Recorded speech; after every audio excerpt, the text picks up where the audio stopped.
I'm so excited for today's episode because we are going to talk about one of the most popular podcasts in the world right now, which happens to be on the topic of children with autism, who they would say are non-speaking. I would never use that term. I would say who are minimally speaking or inconsistently speaking. And it is called Telepathy Tapes.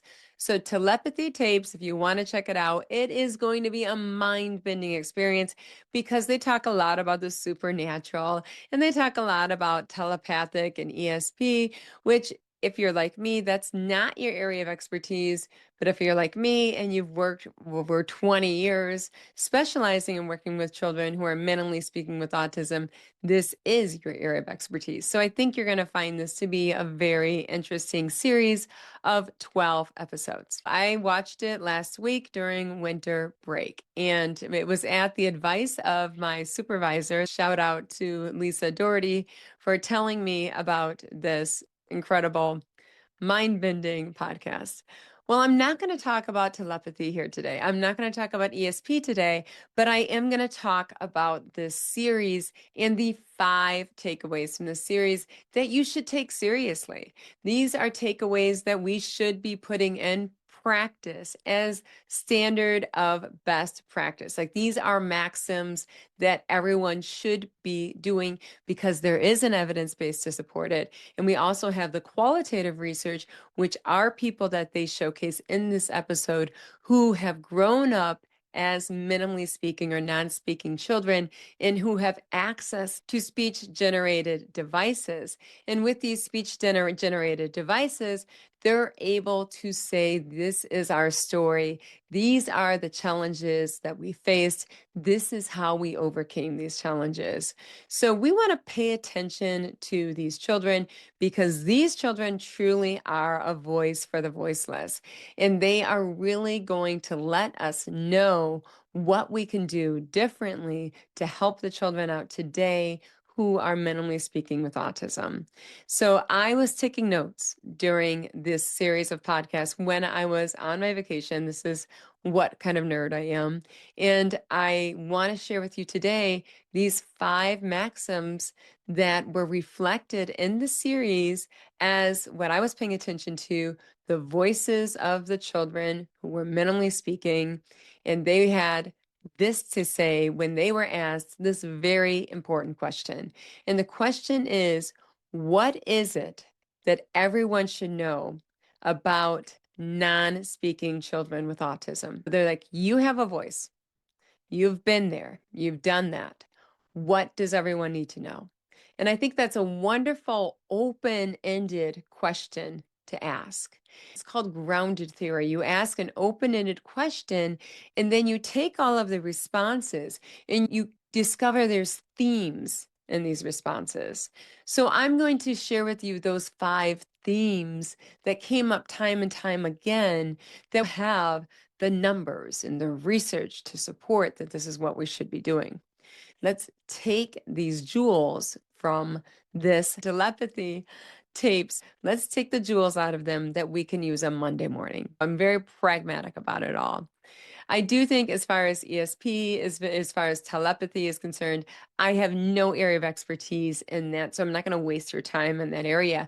I will say that we have a lot of research to say that thoughts matter. So the thoughts that you have, we know from the placebo effect, have an impact on how your mind and body are functioning in terms of health. Just because we can't measure what do our thoughts do when we send them out to the universe towards another person, for instance. And we don't have an instrument to measure those thoughts. Because it's not measurable, it's hard to study it. That doesn't mean it doesn't exist, because what we do know is that our thoughts really matter and that there's benefit to meditation, there's benefit to prayer, there's benefit to what I was showing you last week that got me through a really tough week, which is the thalamus tapping technique. I think I was doing thalamus tapping 100 times a day in some of those days last week. And it really got me through. And it really brought me to a higher state of mind in which I was able to do some really great work despite all of the stress being around me. Let's dive into these 5 maxims that we want to put into place today. Make sure they're in place on Monday morning. Now, the first one is motor, motor, motor, movement matters. So, what all of these individuals were talking about is simply how difficult it is for their mind to control the body. When we look at this from a scientific perspective, we know from the neurological data that if you have these tracks between the prefrontal cortex, and the brain is not localized, like this occurs here and this occurs here. The research indicates that it kind of all works together in a complex manner. It's not really localized, but I'm going to say that the prefrontal cortex kind of is the manager that says, this is the goal I want to accomplish. And then it works with the cerebellum that connects to every area of the brain to perform motor function. That has to do with speech, that has to do with movement in the body. And what they found in the research is they found that there is damage along those tracks that communicate between the prefrontal cortex, where you're making the plan. This is what I want to do. This is my goal.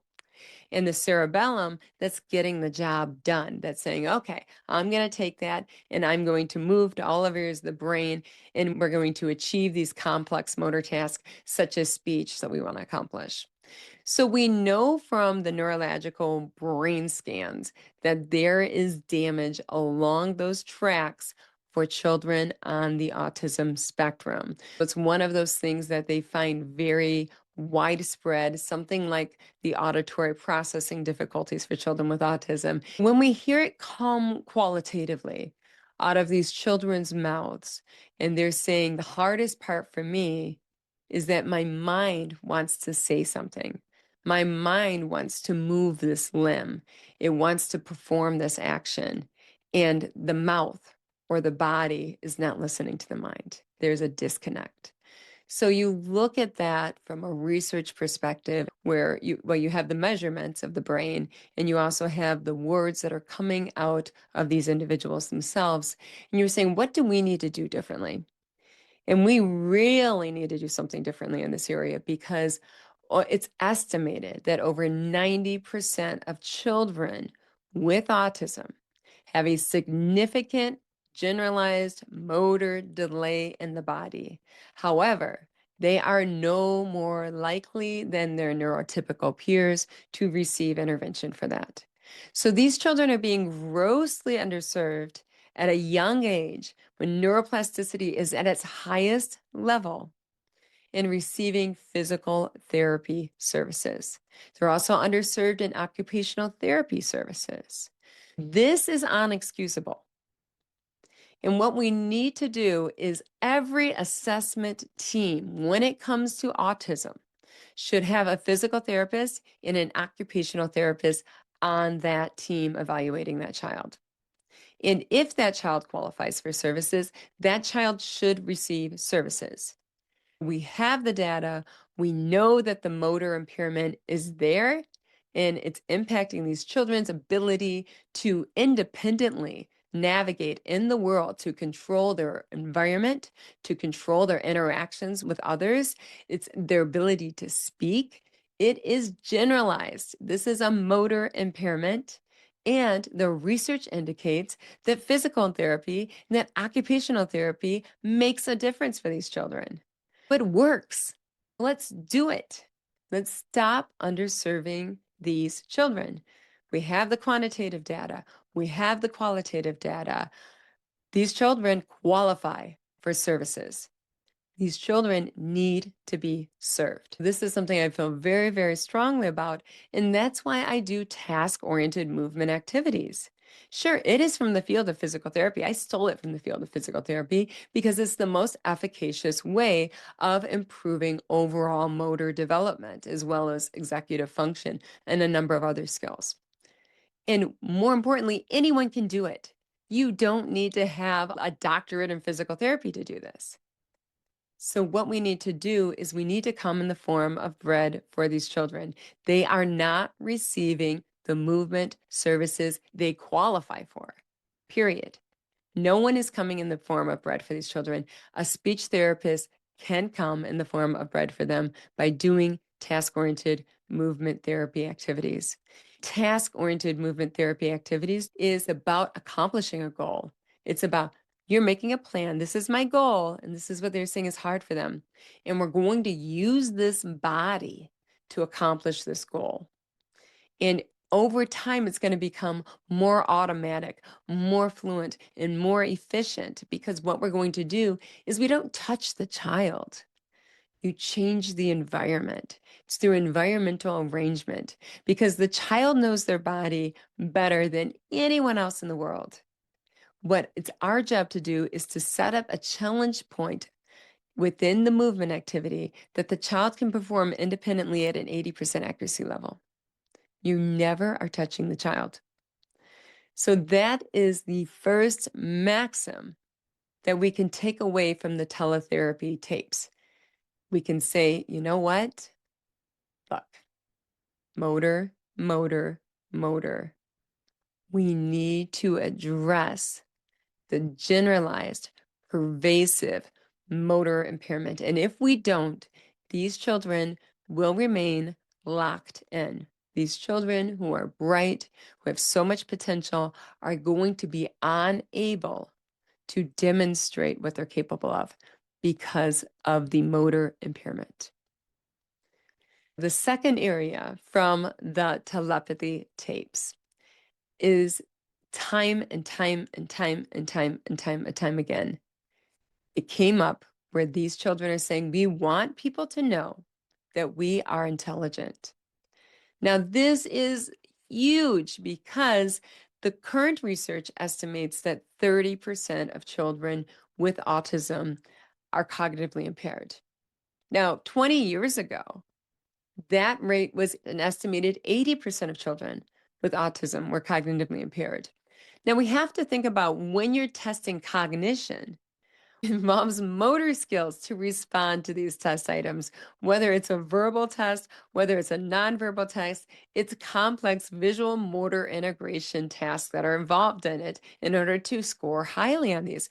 So actually, this number of 30% of these children being cognitively impaired is probably inflated. It's probably much less than that, but because of the pervasive motor impairment, the estimates are higher than they should be.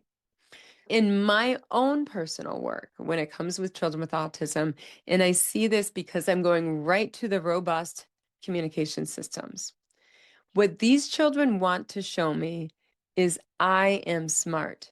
So I am teaching them, okay, this is how we read, this is how we're going to request to read the book, this is how we're going to request to move, this is how we're going to request to look at something. So I'm just doing all the fun things with the activities at play. And you know what the children always come to? They always come to this button. I know.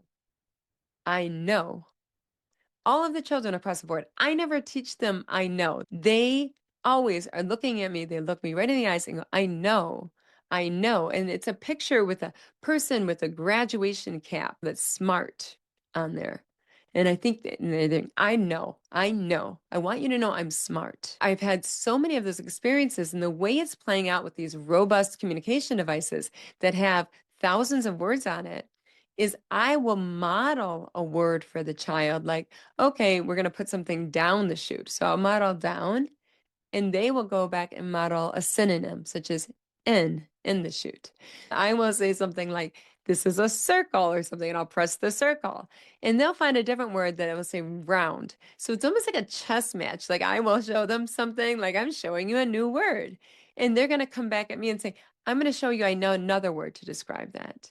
So I'll say, oh, are we finished? And I'll press finish, and they'll go to goodbye. All of these words that I haven't taught them that are synonyms. So I feel like we're doing a chess match. It's really fun where I'm like, I'm going to find a way to communicate X, and you're going to find a different way to communicate X and show me that you are competent, that you're intelligent, that you have knowledge that I haven't taught you.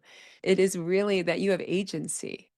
And that is so important to them. I've seen this so many times. I've seen this in my task-oriented movement activities in which they gain control over their bodies in space. And they have this kind of like, I think, therefore I am kind of Descartes moment. And their shoulders come back and they're just like, they describe it in the telepathy tapes as, I feel like the body isn't connected to my head. I feel like this body is disconnected from me. And there's this moment where finally, that for the first time, they're like, I'm in control of my body.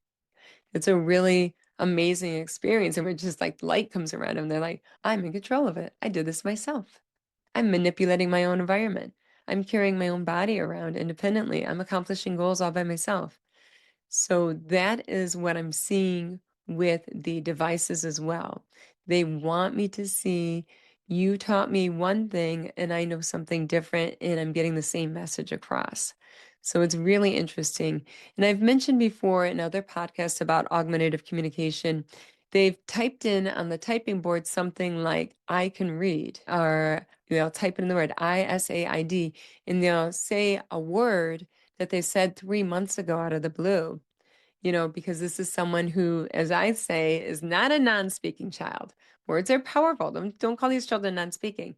They're minimally speaking. They're inconsistently speaking, because that was really important to that child, that they said that one word 3 months ago. And that's why that child typed it out in a sentence to me out of the blue. They want me to know I am smart. And this is at the preschool level when they're 3, 4, or 5 years of age. Let's go to number 3, the next maxim we can take away from the telepathy tapes and we can put into practice right now. And that is that the children with autism are very sensitive to others' feelings or the moods of others or the very subtle communications that come out. Now, this is what I have found to be the case. And this is one of those, I say everything's research-based, but I'm going to tell you my why, is that children with autism, 90% of them, they have auditory processing issues. So they're not understanding the world through the words they hear, right? And we also know that over 90% of them have sensory issues. Now, our senses are there to keep us safe. And if your senses are off, you're not going to feel safe. So you're going to go to that amygdala, fight, flight, freeze brain, right? And also, we're going to add to the pot, you don't have control over your body. So you're kind of in a vulnerable place in which if you do have a goal, like I'm going to go run out of here if someone attacks me, you can't do it because your body doesn't listen to your mind, is the report, because of this significant motor delay that's pervasive throughout the body. So and it's interesting how some of them people are saying my body betrays me, right? But what I was going to say about that body, so you're in this space where fight, flight, freeze brain, amygdala brain, okay, I'm going to be attacked. Okay. And on top of that, I don't understand words. So how am I going to figure out whether this is friend or whether this is foe? You're going to pay really close attention to everything, to every little movement. So I have found this out very clearly in my career early on, that if I'm standing behind a child and I had to transition the child back from speech or something, and we had a hard time in the transition in the hallway, there was a meltdown, and I come back and the teacher says, how was the transition? And I'll just open my eyes really big, and that they know it was a rough one. If that happens, the child knows. And what the child will do that isn't even facing me is they'll have another tantrum, because it's just like, I can sense every subtlety going on in this room. I'm in fight, flight, freeze brain. I am not safe here. I'm very vulnerable. I'm very weak. I've got to pay attention to everything here. My life is on the line. So you're going to, and I don't understand language. So as a compensatory strategy for that, you're going to pay very close attention to all of the subtle cues that people put out. And if you, as they described, if people are upset or anxious or in a bad mood, you're going to pick it up because you are paying attention to every subtlety that you can, because you don't have the language to figure out what's going on, because you are on edge, being that your senses are not keeping you safe. Their senses are off. You can't trust that. And you're in a vulnerable physical space in which you do not have control over your body or your environment. Basically, because you don't have control of the body, you got to really pay attention to who are your friends, who are your foes, and all of the subtleties that'll come out with someone's mood. So how will their voice change? How will their movements change? And all of that is going to come out, and you're going to have to rely on that to keep yourself safe. Paying attention to that, just really, really, you have to pay attention to yourself and be really mindful of your own state. If you are irritated, they're going to pick it up. If you are stressed, they're going to pick it up. If you are hurrying them, they're going to pick it up. So all of it, you're going to notice this, all of these subtleties, they're going to pick it up, and they're going to pick it up because this is fight, flight, freeze, brain. This is survival we're talking about here. They're in a weak position physically, and they're not understanding language. So how do you compensate for that? You go ahead and you take in every cue you can. So let's go to Maxim number 4 from the telepathy tapes that we can put into practice right now to improve our practice. And that is, don't be a gatekeeper. You're like, oh my goodness, I've heard this so many times. What do you mean by that? And so many people said, we want you to know that we're capable of more than you're giving us. Everyone was saying this, you're giving us material that is too easy, but you're presenting it in a traditional manner. You're not respecting the neurodivergent manner in which we learn. So that's the way I'm talking in my SLP talk. But time and time again, in this grounded theory research type of question, which it is, if you could tell everyone what do they need to know about children who are minimally speaking with autism, they're saying, no, that we're capable of more, but we just learn differently and we represent our knowledge differently. So what we're talking about here is you got to be multimodal. And what I mean about multimodal is you got to think about, okay, how are we using music? How are we using feeling? How are we using movement? How are we using, so think about all of those things, print, how are we using pictures? How are we using gestures? How can we add all of those cues for someone where the auditory processing is not how they learn, the most likely?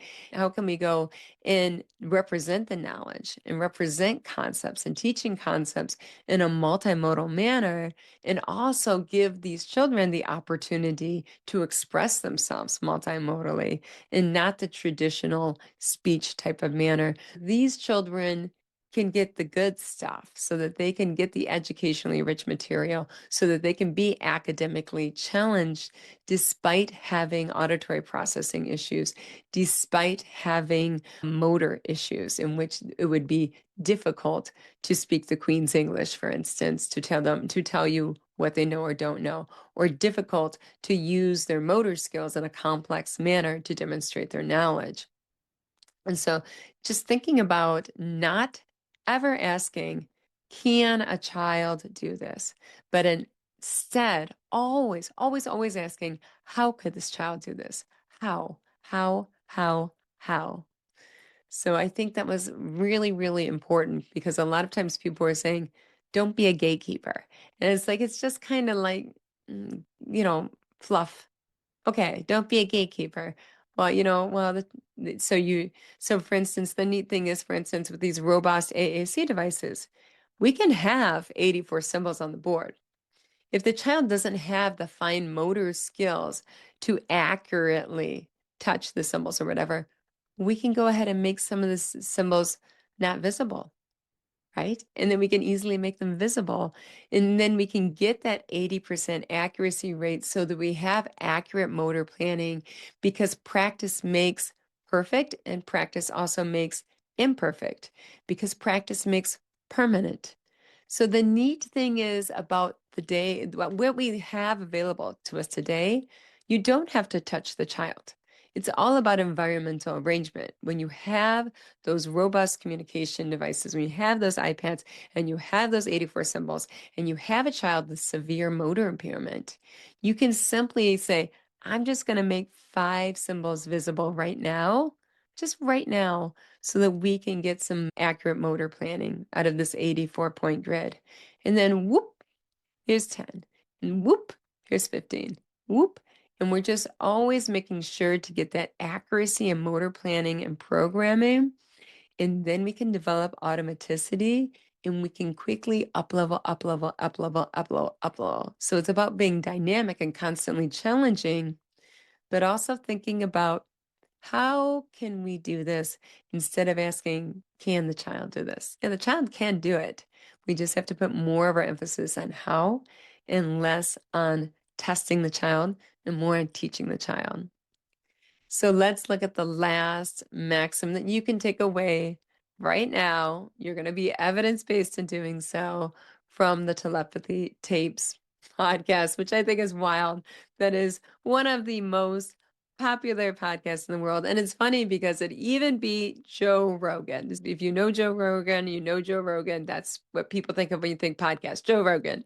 It beat Joe Rogan. Okay, go children with autism who are mentally speaking. So number 5 is embrace literacy. This is very important. And they didn't talk about this enough when I was in graduate school or when I go to AAC trainings. They don't talk about this enough. And that is, you want the children to have as much practice exploring and using the keyboard on these robust AAC devices. So we have a lot of them, you have the phonics and you also have the letter name, right? And you type in the letters and then afterwards it speaks it all out into sentence form, okay? We want the children to be exploring this, to be using this, encouraging it as much as possible. And that is because the sad fact is 25% currently of children with autism do not develop fluent speech in their lifetimes. And because of that, we want a way for them to be able to express themselves, a way for them to be able to tell stories, a way for them to be able to write books, a way for them to communicate with others. And I don't know about you, but I think that texting is becoming more popular, according to the research, than talking to people. We're texting more than we're having conversations. We're texting more than we are calling.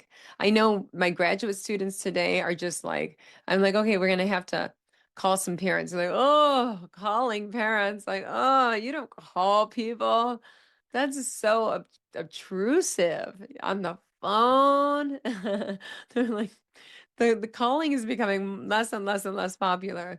So what we want to do is embrace the literacy. And what I mean by that is a lot of times people are like, at the preschool level, we should be concerned with letters. And they kind of disdain that. And I think that's very unfortunate because children with autism, the research indicates, are 3 times more likely to have an immense interest in letters. And they're also likely to have strong letter knowledge. So where they have a weakness is actually in the phonics and the ability to say this is a letter and this is the sound it makes. The neat thing about these robust AAC communication devices is they have the phonics. You press the letter, you hear it, the sound that the letter makes. We love that. So what I'm saying here is I want you to embrace their early love of literacy and encourage it because we want them to be writers. And this is a very functional skill to develop early on when neuroplasticity is at a high level. So looking at things like what I do with my iPad with my preschoolers is we type out their name at the end of the session. And then we put out their name, and then after that we speak it. And then pretty soon, a few months in, they're typing their own name in, and then they're putting it spoken. So what does that mean? That means that's letter identification. That means it's sequencing letters. That means they're blending the sounds and putting them together to make words. That means they're learning how to write. They're learning how to read. So these AAC devices are very, very powerful. And I encourage you to encourage the children to explore the keyboard, work with the children, make some simple words like MOMDADNO, no, on the keyboard and have fun with it. Because we really want these children to be able to express themselves in a fluent manner in which they're able to easily share their opinions, easily share their stories, like what we're seeing on the telepathy tapes. Text is very powerful, and we should take it as seriously, the child's ability to learn to write to learn to read as we do the child's ability to talk and to listen and follow directions. Very powerful stuff. And that's something that we want to embrace. I think that a lot of times people say, well, that's not functional. They're pressing letters on a keyboard. That's very functional. They're pressing letters on a keyboard. They're learning how to read and write. So I want you to just take all of this information and roll up your sleeves and do what you do best, which is make the world a better place, one child at a time. And you are always going to be first.